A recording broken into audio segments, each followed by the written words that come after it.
Was the one way or the other, whether the allegation was true or not? Was it been ascertained or not? It was never inquired into, it was never ascertained. And if that part of the order would not carry, how do we go forward then on this? may I very respectfully submit? Because, you know, both can't be telling the truth. No, quite right. May I very humbly submit, my Lord? The order itself may have two components, although they are mixed up. As far as I am concerned, they are mixed up in the sense, one is with respect to the public speech that was made. Whether the public speech that was made. That's a separate aspect. This is what I'm saying. That may in itself be such a grave crime that you remove him. No, I'm making a Or nothing implied in the order is the fact that you've leveled such serious allegations against some people, which cannot be sustained because no inquiry was held. That portion. What is the solution here? May I very respect, this is what I was saying, Madam. May I very respectfully submit, the order itself is composed of these two components. One is that a public speech was made. The other is that there was an allegation made or there were some assertions made which were not inquired into, and that was also held against the petitioner. Now that portion cannot be held against the petitioner so far as the STC order is concerned, because that was never inquired into. We are only then left, as far as this list is concerned, only left with the question whether the public speech that was made was नहीं देखिए उसका बड़े implication होगा. I think let's live in the real world. The entire eyes of the nation are before us. There are 2-3 constitutional offices involved. One is at stake is the independence of the judiciary.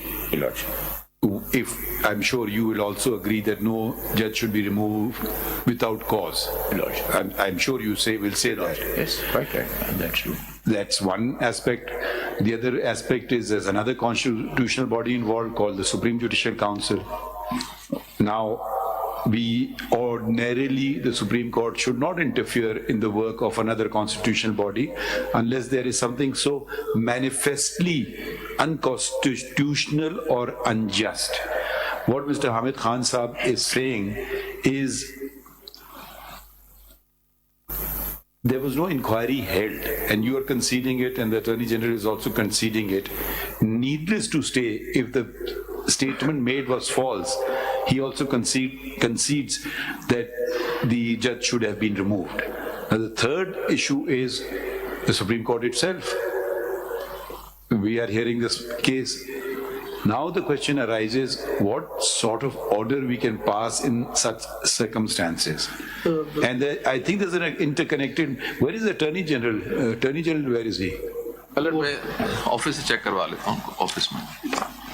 बुला लें अगर उनको. खान साहब जरा ये opinion तो पढ़िए page 70 पे. So opinion of the Supreme Judicial Council. Yes.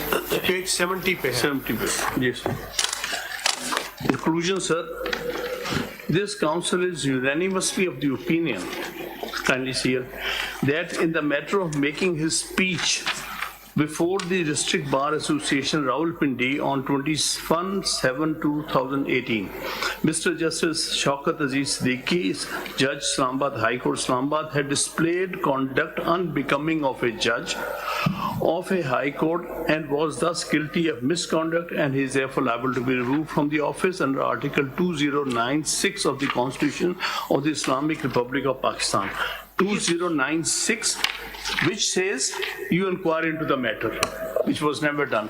The other portion of this, your Lordship may find very relevant, is on page 49-50, where they decided to dispense with the inquiry.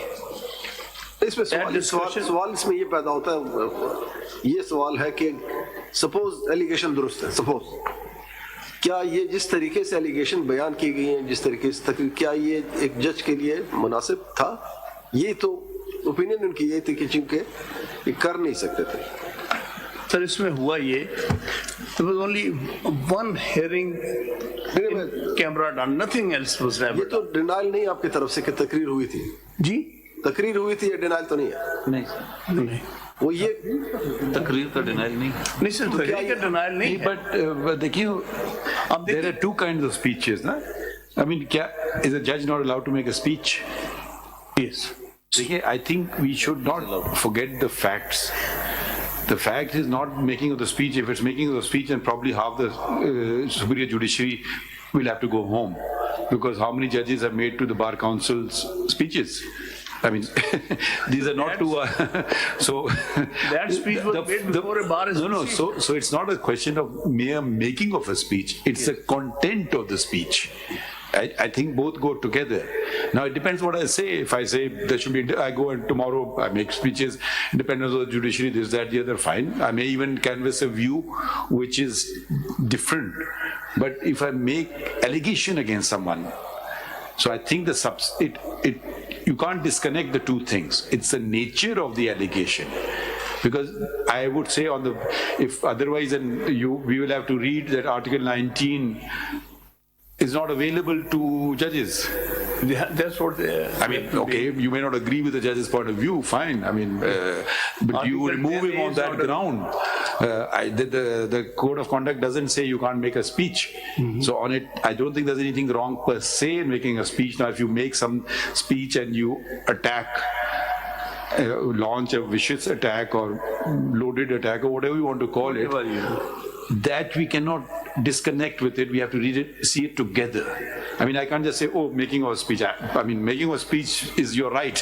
Anybody's right. And addressing I mean, it's not exact. District Bar Association. By the way, you may be interested to know public, the United Kingdom, which is so conservative, judges give interviews. I mean, it's House of Lords. I mean, those restraints have far gone, and judges of the American Supreme Court, as judges of the Supreme Court, Justice Stephen Breyer and Justice Scalia's debates, all make public. Debates were pretty vicious on various law schools they were given. So let's connect it with the speech. Now, nobody's taking us to the next level. What do we do? This Can we personally ourselves inquire into the matter? Sir, one